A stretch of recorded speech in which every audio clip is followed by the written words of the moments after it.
Hello friends, welcome to my channel learn and get. और last video में हम जान चुके हैं यूनिटरी सिस्टम ऑफ गवर्नमेंट यानी कि फॉर्म ऑफ गवर्नमेंट। और आज की वीडियो में हम जानेंगे फेडरल फॉर्म ऑफ गवर्नमेंट। अगर वो वीडियो आपने नहीं देखी अभी तक तो मैं उसका लिंक डिस्क्रिप्शन में दे दूँगा या आई बटन पर लगा दूँगा, आप उस वीडियो को ज़रूर देखें। और दूसरी वीडियो को देखने के लिए, ऐसे ही वीडियोज़ को देखने के लिए इसको चैनल को सब्सक्राइब ज़रूर करें। तो स्टार्ट करते हैं। सबसे पहले हम जानेंगे कि फेडरलिज़म क्या होता है। फेडरलिज़म और बेसिकली हम देखें तो क्या है कि फेडरेशंस होती है स्टेट्स की, यानी कि कई सारे स्टेट होते हैं जो आपस में मिलकर काम करते हैं। वहाँ सेंटर में भी एक गवर्नमेंट होती है जिसको हम यूनियन गवर्नमेंट कहते हैं, फेडरल गवर्नमेंट बोलते हैं। और स्टेट की गवर्नमेंट या लोकल गवर्नमेंट जो होती हैं वो अलग होती हैं। Federalism is a system of government in which the same territory control by two और मोर levels of government.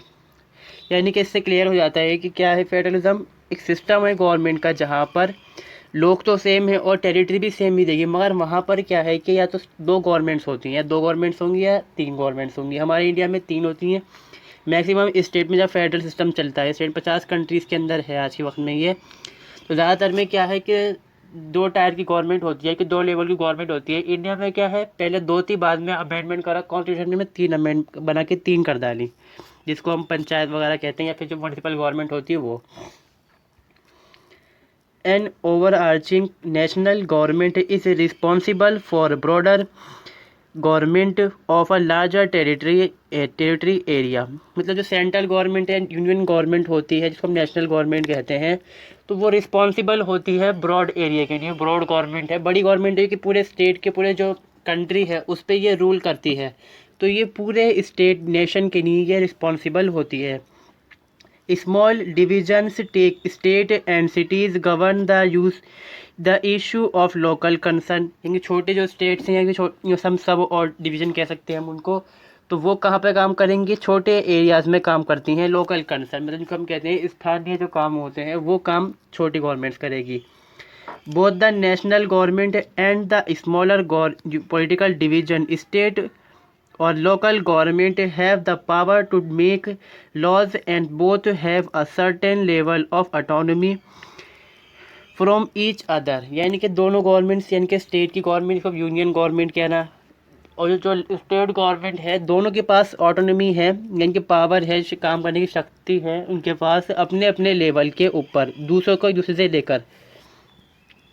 Both have their jurisdiction where they make law and enforce. दोनों के पास क्या है, एक अधिकार क्षेत्र है, यानी कि जुरिडिक्शन है उनके पास, जहाँ पर वो लॉ बनाते हैं अपने हिसाब से और उनको लागू भी करते हैं। There is a written constitution which define the power of government. यहाँ पे कॉन्स्टिट्यूशन होता है, रिटन कॉन्स्टिट्यूशन होगा यहाँ पर। ये खासकर खासियत है एक तरह से जो फेडरलिज्म है, फेडरल स्टेट होते हैं, उनकी खासियत यही होती है कि यहाँ पर कॉन्स्टिट्यूशन होगा जो डिफ़ाइन करता है उनकी पावर्स को। जो स्टेट है उसकी पावर को डिफ़ाइन करेगा, और जो यूनियन गवर्नमेंट है, सेंट्रल गवर्नमेंट है, उसकी पावर को भी डिफ़ाइन करता है, ताकि उनके बीच क्या है, डिस्ट्रीब्यूट ना हो पावर्स को लेके। उनकी टेरिटरी को डिफ़ाइन करेगा, उनके जो डिस्टेंट एरिया होते हैं, उनके जो काम होते हैं उसको डिफ़ाइन करने के लिए कॉन्स्टिट्यूशन यहाँ पर ज़रूरी है। यानी कि यहाँ पर हम क्या देख रहे हैं, जो कॉन्स्टिट्यूशन है वो खासकर ज़रूरी है यहाँ पर। और पावरफुल यहाँ पर कौन है, कॉन्स्टिट्यूशन है, ना सेंट्रल गवर्नमेंट ना state government. The bigger unit call union, federal और central government and smaller unit call local और स्टेट गवर्नमेंट। यानी कि जो हम कह रहे हैं कि बड़ी जो गवर्नमेंट है, जो बड़ी जो पूरे जो देश है उसको कंट्रोल कर रही है, उसको हम कहते हैं union government. Union government of India ऐसे हम बोलते हैं। और फेडरल गवर्नमेंट भी कह सकते हैं और सेंट्रल गवर्नमेंट भी कहते हैं। हमारे यहाँ ज़्यादातर चलता है सेंट्रल गवर्नमेंट और यूनियन। फेडरल इस्तेमाल करते हैं यूनाइटेड स्टेट ऑफ अमेरिका के अंदर ज़्यादातर। और स्टेट गवर्नमेंट हमारे यहाँ है, और एक लोकल गवर्नमेंट भी होती है हमारे, इसको हम पंचायत या फिर म्यूनसिपैलिटीज़ बोलते हैं। There are two types of federation mean central government. First one is powerful and then state and second one is weaker. यानी कि यहाँ पर क्या है कि पावरफुल देन स्टेट, दो तरह की गवर्नमेंट्स होती हैं सेंट्रल गवर्नमेंट। अगर फेडरेशन के अंदर भी हम देखते हैं तो इसमें भी डिवाइड है, डिवीज़न है। यहाँ पर किसके अंदर हम देखते हैं, ये डिवीज़न देखने को मिलता है हमें, जो सेंट्रल गवर्नमेंट है, कहीं पर क्या है कि सेंट्रल जो गवर्नमेंट है वो ज़्यादा पावरफुल होती है। जैसे हमारे यहाँ इंडिया के अंदर क्या है कि यहाँ पर सेंट्रल गवर्नमेंट पावरफुल है, उसके लिए हम समझना पड़ेगा जो नीचे वाला पॉइंट है। और जो दूसरी गवर्नमेंट होती है वो सेंट्रल गवर्नमेंट वीक होती है और जो स्टेट होते हैं ज़्यादा पावरफुल होते हैं। उसकी वजह क्या है, on the basis of formation are can be divided two type, first coming together and second holding together. तो पहला इसमें क्या है, कमिंग टुगेदर में क्या कहते हैं हम कि United state of America example है, ऑस्ट्रेलिया और स्विट्ज़रलैंड। इसमें क्या होता है, कमिंग टुगेदर में क्या है कि दो बहुत सारी स्टेट है, हम एग्जांपल लेते हैं ऑस्ट्रेलिया का और अमेरिका का। तो हमें पता है कि यहाँ पर कई सारे स्टेट्स हैं, ऑस्ट्रेलिया में करीबन 6 स्टेट है, अमेरिका में 50 स्टेट हैं। तो ये जो अलग अलग स्टेट थे ये अपनी मर्ज़ी से शामिल हुए, अलग अलग दो स्टेट सब मिलकर इन्होंने अपना एक फेडरेशन बनाई है। तो यहाँ पर जब स्टेट ने खुद बनाई है तो यहाँ पर की पावरफुल कौन होगा, स्टेट पावरफुल होगा, सीधी बात है। फिर स्टेट ने मिलकर जो सारे स्टेट्स हैं उन्होंने अपने हिसाब से अपने अपने कानून बना रखे, फिर कॉन्स्टिट्यूशन बना रखा, कॉन्स्टिट्यूशन ने स्टेट को और सेंटर को पावर दे रखी है। अब जब स्टेट ने कॉन्स्टिट्यूशन बनाया है तो सीधी बात है कि उन्होंने ज़्यादा पावर अपने पास रखी होगी। तो यहाँ पर क्या है, कमिंग टुगेदर में क्या होता है कि जो स्टेट होता है वो ज़्यादा पावरफुल होता है। यहाँ के मतलब सेंट्रल गवर्नमेंट जो है, ये यूनियन गवर्नमेंट है, वो कमज़ोर है। और दूसरा क्या है, होल्डिंग टुगेदर मतलब बांध के रखना साथ में। ये इंडिया में, स्पेन में और बेल्जियम में। अगर हम इसका इंडिया का देखें, इसमें एग्जांपल है इंडिया में क्या था, जब इंडिया इंडिपेंडेंट हुआ 1947 के अंदर, तो दो तो देश बन चुके ही थे। पहली बात यहाँ पर पाकिस्तान और इंडिया बन गया था। फिर यहाँ पर हमारे यहाँ क्या देखते हैं हम कि बहुत सारी प्रोविंसेस थी। तो अंग्रेज़ों ने सिस्टम बनाया था कि प्रोविंस के पास पावर थी कि जाके अपने ज्वाइन करो, चाहे इंडिया ज्वाइन करो चाहे पाकिस्तान ज्वाइन कर लो। खैर ज़्यादातर वो जो प्रोविंस थी वो इंडिया में शामिल हुई। तो यहाँ पर अब इंडिया में ये खौफ बात रही कि बंटवारा तो हो चुका है कि दूसरा बंटवारा ना हो, तो इसलिए यहाँ पे क्या किया गया, जो सेंटर गवर्नमेंट है उसको ज़्यादा पावर दी गई कि वो स्टेट को कंट्रोल कर सके, वो भी स्टेट को कंट्रोल कर सकती है यहाँ पर। क्योंकि यहाँ पर क्या है कि जो सेंट्रल गवर्नमेंट है उसके पास ज़्यादा पावर है, वो इसलिए दी गई कि दोबारा से स्टेट ना टूट सकें, उनको कंट्रोल करने के लिए। आगे हम देखते हैं कि फीचर्स ऑफ फेडरलिज्म, यानी कि फेडरल जो गवर्नमेंट है उसकी, देयर आर 2 और मोर लेवल्स ऑफ गवर्नमेंट। दो गवर्नमेंट होंगी या दो से ज़्यादा हो सकती हैं। सेंट्रल गवर्नमेंट जैसे हमारे यहाँ क्या है, सेंट्रल गवर्नमेंट होती है, स्टेट गवर्नमेंट होती है, और रूरल एरिया में पंचायत वगैरह होती है। और जो अर्बन जो हमारे शहरी एरिया होते हैं उनके अंदर क्या होता है कि म्यूनिसिपैलिटीज़ होती हैं, इसको हम सिटी वगैरह बोलते हैं। Different tyres of government govern the same citizen but each has its own jurisdiction in specific matter of legislation, taxation and administration. यानी कि दोनों जो गवर्नमेंट, जितनी भी गवर्नमेंट्स हैं, दो हैं या दो से ज़्यादा हैं, उनके जो सिटीजन्स होंगे वो तो सेम है, मगर क्या है कि जुडिशन भी सेम होगा उनका, पर यहाँ पर उनको कुछ ख़ास पावर होती हैं। अगर हम देखें कि सेंट्रल गवर्नमेंट अलग पावर का इस्तेमाल करती है और स्टेट गवर्नमेंट अलग करती है, वो कॉन्स्टिट्यूशन होता है, डिफाइन करता है। अब जैसे हमारे हम जानते हैं कि लिस्ट बनी हुई होती है, एक सेंट्रल लिस्ट होती है, एक स्टेट लिस्ट होती है। सेंटर में क्या, जो सेंटर के पास काम है वो काम करेगी, स्टेट के पास जो स्टेट है वो अलग काम करेगी। और एक तीसरी लिस्ट होती है कॉन्करेंट लिस्ट, मतलब दोनों काम कर सकते हैं। खैर अगर इसमें आधा स्टेट और दोनों पे डिस्ट्रीब्यूट होता है, जो स्टेट ने कहा वो बात नहीं मानी जाती, जो सेंटर ने कहा वो बात मानी जाती है। इसमें मतलब काम अलग अलग हैं दोनों के, एरिया अलग अलग एक ही है, सिटीजन भी एक ही है, पर दोनों के काम अलग अलग हो सकते हैं। The jurisdiction of the respective levels और tiers of government are specified in the constitution. मतलब कॉन्स्टिट्यूशन क्या है, वो डिफाइन करता है दोनों की पावर्स को। तो यहाँ पर हमें एक चीज़ देखने को समझ में आती है हमारे क्या कि जो कॉन्स्टिट्यूशन है वो पावरफुल है, ना स्टेट है पावरफुल ना सेंट्रल है यहाँ पर। तो हम क्या देखते हैं कि यहाँ पर क्या है कि जो कॉन्स्टिट्यूशन है वो पावरफुल है, वही स्टेट को ही पावर दे रहा है, वही सेंट्रल जो गवर्नमेंट है उसको भी पावरफुल, मतलब जो पावर है वो डिवाइड कर रहा कौन है, कॉन्स्टिट्यूशन। अगला क्या है, the source of revenue of each level of government are clearly specified to ensure its financial autonomy. यानी कि इसमें क्या है कि कॉन्स्टिट्यूशन डिफाइन कर रहा है दोनों की सोर्स ऑफ रेवेन्यू, जो उनके पास पैसा आएगा उसका सोर्स डिफाइन कर डालता है।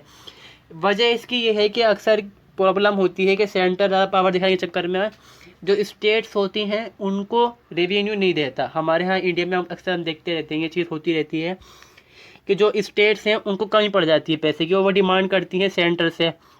उनके पास सिस्टम तो है, यहाँ पर भी सिस्टम है उनके पास अपना, पर इतना सिस्टम नहीं है, मगर क्या है कि सिस्टम फिर भी दिया जाता है कि कम से कम काम तो कर पाए आसानी से वो।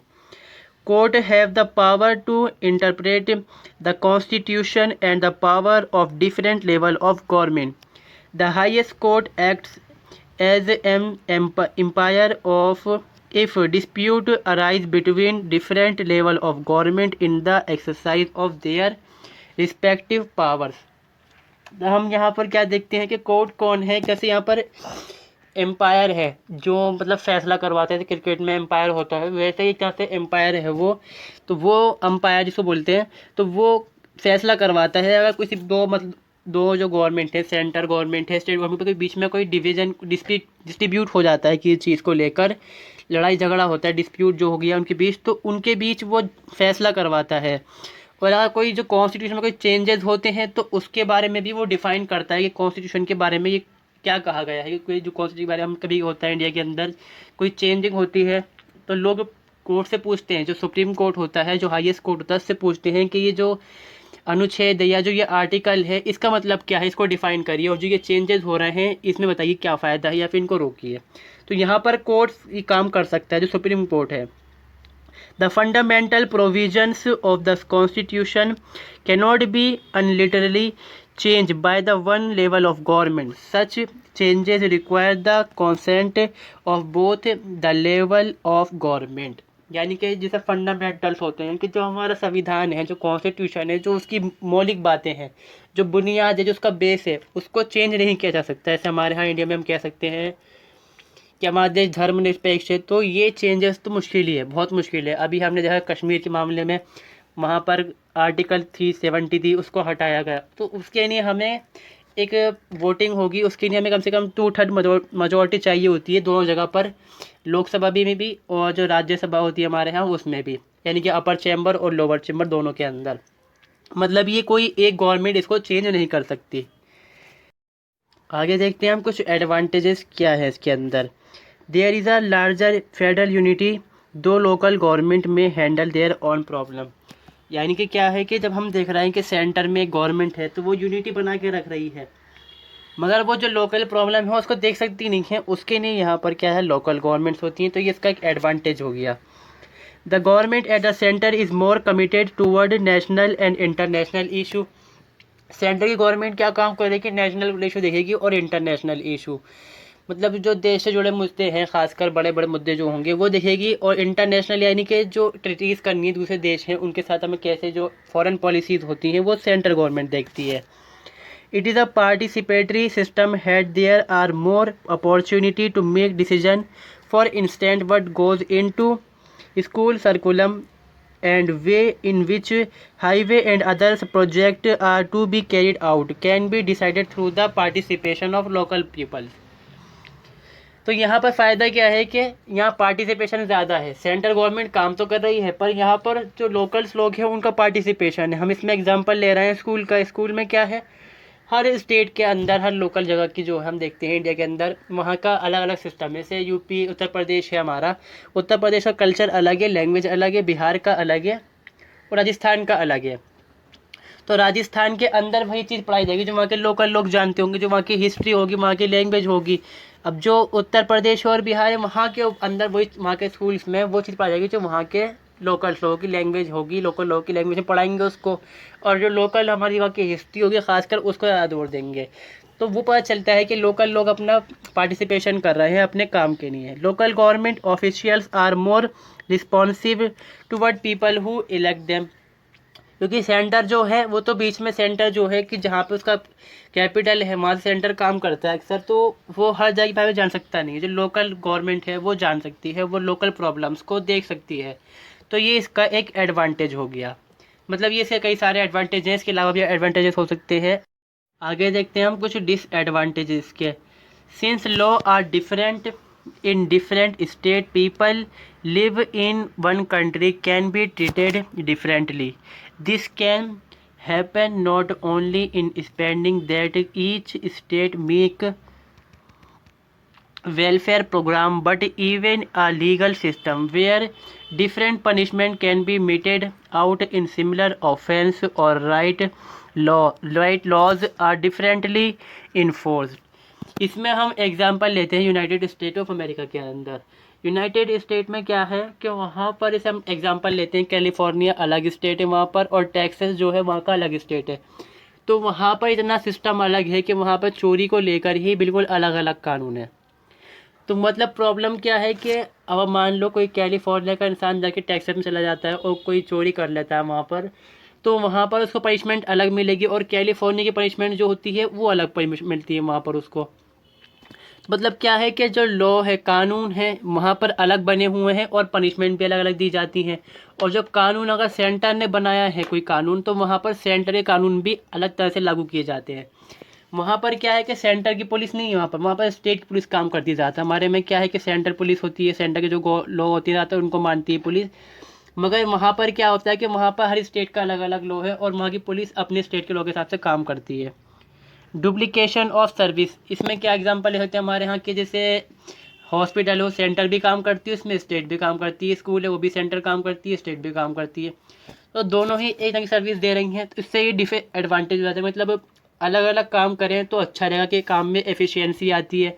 मगर जब एक जैसा काम करेंगे तो दोनों में डिस्प्यूट भी होगा और एफिशिएंसी भी नहीं रहती काम के अंदर।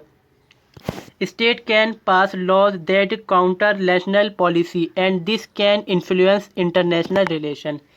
अब कुछ स्टेट ऐसे लॉ ही पास कर डालते हैं इसके अंदर कि जैसे अभी कुछ टाइम पहले हम देखते हैं, काफ़ी टाइम पहले की बात है कि अमेरिका के अंदर क्या हुआ, क्या कहते, वर्ल्ड वॉर हुआ वहाँ, वो world war sorry civil war होता है वहाँ पर। तो आपस में ही स्टेट लड़ते हैं और फिर कोशिश क्या करते हैं, एक दो स्टेट बनाते हैं मिलकर फेडरेशन ऑफ अमेरिका, और एक बन जाता है यूनाइटेड स्टेट अमेरिका। तो वो क्या होता है कि वो लॉ पास कर डालते हैं ऐसे कि हम अमेरिका से अलग हो रहे हैं। तो इससे क्या होता है, वहाँ की जो नेशनैलिटी है वो टूटने में खतरा में पड़ जाती है, और जो दूसरे रिलेशन होते हैं उस पर भी इफेक्ट पड़ता है, क्योंकि हर स्टेट जो है जुड़ा हुआ है दूसरे स्टेट से। Conflict can arise over power national supremacy versus state rights. ये हमारे इंडिया के अंदर बहुत ज़्यादा होता है, क्योंकि इंडिया की जो स्टेट हैं, हमारी जो सेंट्रल गवर्नमेंट है ज़्यादा पावरफुल है, तो वो चाहती है कि और पावर मेरे पास रहेंगे, मेरे पावर ना छीने। मगर स्टेट अक्सर डिमांड करते रहते हैं यहाँ पर कि हमें और पावर दो। तो इसमें हमेशा देखते हैं कि हम स्टेट वर्सेज सेंट्रल गवर्नमेंट लगी रहती है। तो दोस्तों इस वीडियो के अंदर बस इतना ही। आई होप मेरी वीडियो आपको अच्छी लगी होगी। दूसरी वीडियोस के लिए चैनल को सब्सक्राइब करें, और नीचे मैंने एक लिंक दे रखा है टेलीग्राम चैनल का, उसको आप ज्वाइन कर सकते हैं, ज़्यादा इन्फॉर्मेशन के लिए। Thank you for watching my video.